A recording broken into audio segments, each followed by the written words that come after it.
नमस्कार मित्रांनो. आज आपण एका खूप महत्त्वाच्या विषयावरती चर्चा करणार आहोत, जो आहे तुमचा इमर्जन्सी फंड. इमर्जन्सी फंड काय असतो? तर हे तुमचे जे सेव्हिंग्ज आहेत किंवा जे तुमचं फायनान्शियल जे काही चालू आहे त्याच्यासाठी एक सेफ्टी टूल म्हणून काम करत असतो. म्हणजे आपण असं म्हणूया की तुमची एक ही भिंत आहे, तुमच्या आणि तुमच्या फायनान्शियल क्रायसिसमधली एक भिंत आहे. कशी? तर बघा, लाईफमध्ये खूप साऱ्या सिच्युएशन असतात ज्या आपण प्रिडिक्ट नाही करू शकत. इव्हन मी सांगतो छोट्या छोट्या गोष्टी, जसं की आपल्या कारमध्ये काहीतरी प्रॉब्लेम आला, तो पण एक इमर्जन्सीच आहे.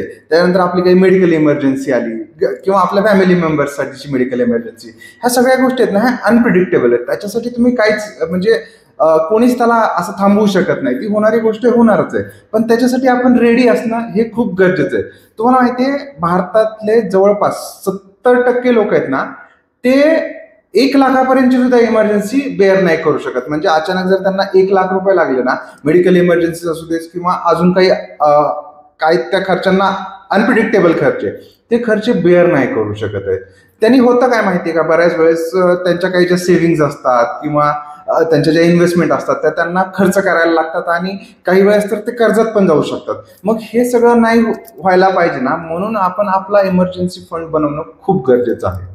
मग इमर्जन्सी फंड बनवायचा कसा किंवा तो कुठे इन्व्हेस्ट केला गेला पाहिजे? तर इमर्जन्सी फंड साधारणतः प्रत्येकासाठी वेगवेगळा असेल, प्रत्येक प्रोफेशननुसार किंवा प्रत्येकाच्या गरजेनुसार वेगळा आहे. पण एक सिंपल जर सोप्या भाषेत जर बोलायचं झालं तर आपण असं म्हणूया की एक सॅलरीड पर्सन आहे, तर त्याचा जो इमर्जन्सी फंड आहे ना, तो त्याची सॅलरी जो काही तो अर्न करतोय ना, त्या सॅलरीच्या एक 6 पट, म्हणजे 6 महिने जर त्याला समजा सॅलरी विना सॅलरी थांबायला लागलं, तर तो 6 महिन्यासाठीचा फंड त्याच्याजवळ अवेलेबल असला पाहिजे. 6 महिने त्याला पैसे नाही मिळत, जॉब गेला तर तो 6 महिन्यासाठी. आणि तेच एखादा बिझनेसमॅन असेल ना, तर त्यांनी कमीत कमी 12 महिन्याचे वगैरे प्रोव्हिजन केलं पाहिजे, की 12 महिने जर माझा समजा बिझनेस नाही चालला तर माझ्याकडे तेवढे फंड्स अवेलेबल असणार आहेत. हे झालं की म्हणजे तुमच्या चालू चालू जे रोजचे जे रुटीन्स आहेत त्याच्यासाठी झालं. पण सोबतच तुम्हाला अजून कुठल्या कुठल्या गोष्टींचा विचार करायला लागेल, जसं आपण बोललो मेडिकल इमर्जन्सी, त्याच्यासाठी काय केला गेला पाहिजे. तर ह्या सगळ्याचा मिळून एक तुम्ही फिक्स अमाऊंट ठरवून त्याचा एक इमर्जन्सी फंड बनवून ठेवू शकता. ती अमाऊंट काय जी असेल ते तुमच्या तुमच्या पद्धतीने तुम्ही कॅल्क्युलेट करून तुम्ही ती अमाऊंट एक साईडला म्हणजे बाजूला कुठेतरी पार्क करणं गरजेचं आहे. तर ती कुठं पार्क केली गेली पाहिजे? सगळ्यात पहिले तर बघा, आपण ज्यावेळी बोलतो की हा इमर्जन्सी फंड आहे, सगळ्यात पहिले काय पाहिजे, तो तुम्हाला जेव्हा हवा तेव्हा काढता यायला पाहिजे. म्हणजे लगेचच आज लागले पैसे तर आज लगेचच तुम्हाला विड्रॉ करता यायला पाहिजे. अशा ठिकाणी तुम्ही पार्क केला. त्यासाठी ऑप्शन काय आहे? समजा तुमच्याजवळ सेव्हिंग अकाउंट आहे, म्हणजे एखाद्या सेव्हिंग अकाउंट जिथं थोडासा इंटरेस्ट जास्त देते बँक, तिथं तुम्ही ठेवू शकता.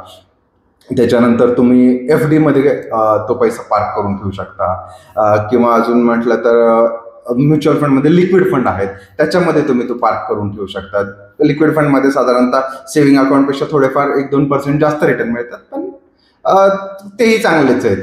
काही 2% सुद्धा खूप जास्त होऊन जातात. किंवा तुम्ही गोल्डमध्ये तो पैसा पार्क करू शकतात.